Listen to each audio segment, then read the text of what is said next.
So right ವೀಕ್ಷಕರೇ ನಮಸ್ಕಾರ. ನಾನು ಅರುಣ್ ಭೋಪಾಲ್ ಮಾತಾಡ್ತಾ ಇದ್ದೇನೆ.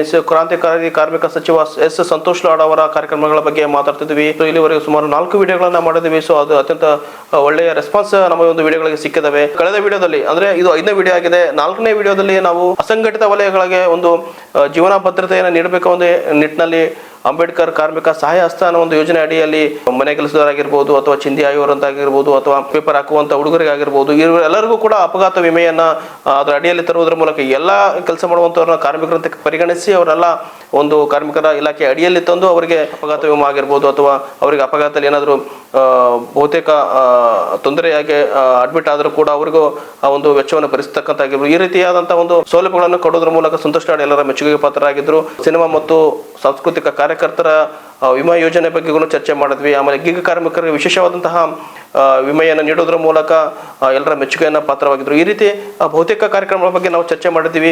ಈ ಒಂದು ವಿಡಿಯೋದಲ್ಲಿ ಸಂತೋಷ್ ಲಾಡ್ ಅವರು ಮಹಿಳೆಯರ ಸಬಲೀಕರಣಕ್ಕೆ ಯಾವಾಗಲೂ ಆದ್ಯತೆ ನೀಡತಕ್ಕಂಥದ್ದು ಅನ್ನೋದು ಬಹುತೇಕ ಎಲ್ಲರಿಗೂ ಗೊತ್ತಿರುವಂತಹ ವಿಷಯ. ಆ ಒಂದು ಹಿನ್ನೆಲೆಯಲ್ಲಿ ಋತುಚಕ್ರ ರಜೆ ನೀತಿಯನ್ನ ಮತ್ತು ಅದೇ ರೀತಿಯಾದಂತಹ ವಿಶೇಷ ಚೇತನರಿಗೆ ಉದ್ಯೋಗ ಮತ್ತು ಶಿಕ್ಷಣದಲ್ಲಿ ಕೂಡ ಮೀಸಲಾತಿಯನ್ನು ಕೊಡೋದ್ರ ಬಗ್ಗೆ ಯೋಜನೆಯನ್ನು ಜಾರಿ ತರುವುದನ್ನು ಕೂಡ ಇಲ್ಲಿ ಚರ್ಚೆ ಮಾಡೋಣ. ಮನೆಗೆಲಸ ಕಾರ್ಮಿಕರ ಕಲ್ಯಾಣ ಯೋಜನೆ ಬಗ್ಗೆ ಕೂಡ ಈ ಒಂದು ವಿಡಿಯೋದಲ್ಲಿ ಚರ್ಚೆ ಮಾಡೋಣ. ಸೊ ಇವೆಲ್ಲದನ್ನು ಚರ್ಚೆ ಮಾಡೋದ್ರ ಮೂಲಕ ಸಂತೋಷ್ ಲಾಡ್ ಅವರು ಯಾವ ನಿಟ್ಟಿನಲ್ಲಿ ತಾವು ಕಾರ್ಯನಿರ್ವಹಿಸಿದ ಬಗ್ಗೆ ನೋಡೋಣ ಬನ್ನಿ. ಕಾರ್ಮಿಕ ಇಲಾಖೆಯ ಮಹತ್ವದ ಹೊಸ ಕ್ರಮಗಳು. ಋತುಚಕ್ರ ರಜೆ ನೀತಿ 2025. ಮಹಿಳೆಯರಿಗೆ ತಿಂಗಳಿಗೆ 1 ದಿನ, ವರ್ಷಕ್ಕೆ 12 ದಿನ ವೇತನ ಸಹಿತ ರಜೆ. ಖಾಸಗಿ ಮತ್ತು ಸರ್ಕಾರಿ ವಲಯಗಳಿಗೆ ಕಡ್ಡಾಯ ಅನ್ವಯ. ವೈದ್ಯಕೀಯ ಪ್ರಮಾಣ ಪತ್ರ ಅಗತ್ಯವಿಲ್ಲ. ರಜೆ ಮುಂದಿನ ತಿಂಗಳಿಗೆ ವರ್ಗಾವಣೆ ಸಾಧ್ಯವಿಲ್ಲ. ದೇಶದಲ್ಲೇ ಸಮಗ್ರವಾಗಿ ಜಾರಿ ಮಾಡಿದ ಮೊದಲ ರಾಜ್ಯ ಕರ್ನಾಟಕ. ಮಹಿಳಾ ಗೌರವ, ಆರೋಗ್ಯ ಮತ್ತು ಸಬಲೀಕರಣಕ್ಕೆ ಮಹತ್ವದ ಹೆಜ್ಜೆ. It was a ministerial leave.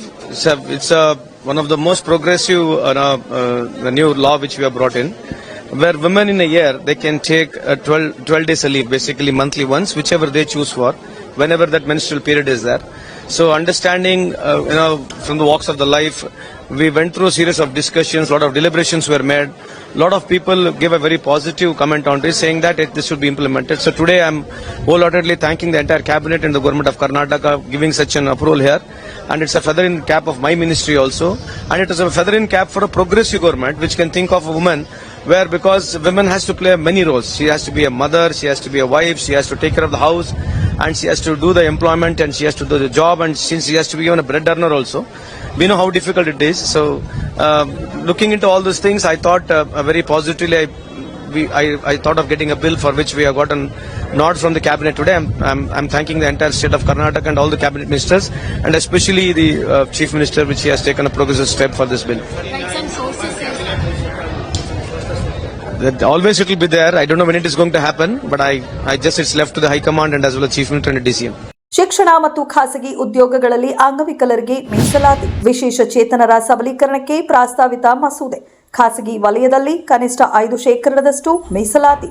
ಉನ್ನತ ಶಿಕ್ಷಣ ಕ್ಷೇತ್ರದಲ್ಲಿ 10% ಮೀಸಲಾತಿ. ಕೇಂದ್ರದ RPWD ಕಾಯ್ದೆ 2016ಕ್ಕಿಂತ ಹೆಚ್ಚುವರಿ ಮೀಸಲಾತಿ. ವಿವಿಧ ಇಲಾಖೆಗಳ ಅಭಿಪ್ರಾಯ ಸಂಗ್ರಹ ಪ್ರಕ್ರಿಯೆ ಆರಂಭ. ಕರ್ನಾಟಕ ಗೃಹ ಕಾರ್ಮಿಕರ ಮಸೂದೆ 2025. ಮನೆ ಕೆಲಸದವರ ಕಲ್ಯಾಣ ಮತ್ತು ಭದ್ರತೆಗೆ ಐತಿಹಾಸಿಕ ಮಸೂದೆ. ಮಹಿಳಾ ಗೃಹ ಕಾರ್ಮಿಕರಿಗೆ ಸಾಮಾಜಿಕ ಭದ್ರತೆ. ಎಲ್ಲಾ ನಗರ ಪಾಲಿಕೆ ವ್ಯಾಪ್ತಿಗೆ ಅನ್ವಯ. ಗೃಹ ಕಾರ್ಮಿಕರಿಗಾಗಿ ಪ್ರತ್ಯೇಕ ಕಲ್ಯಾಣ ಮಂಡಳಿ ರಚನೆ. ಬೆಳಗಾವಿ ಅಧಿವೇಶನದಲ್ಲಿ ಮಂಡನೆಗೆ ಸಿದ್ಧತೆ. ಜಾರಿಯಾದರೆ ದೇಶದಲ್ಲೇ ಕರ್ನಾಟಕ ಮಾದರಿ.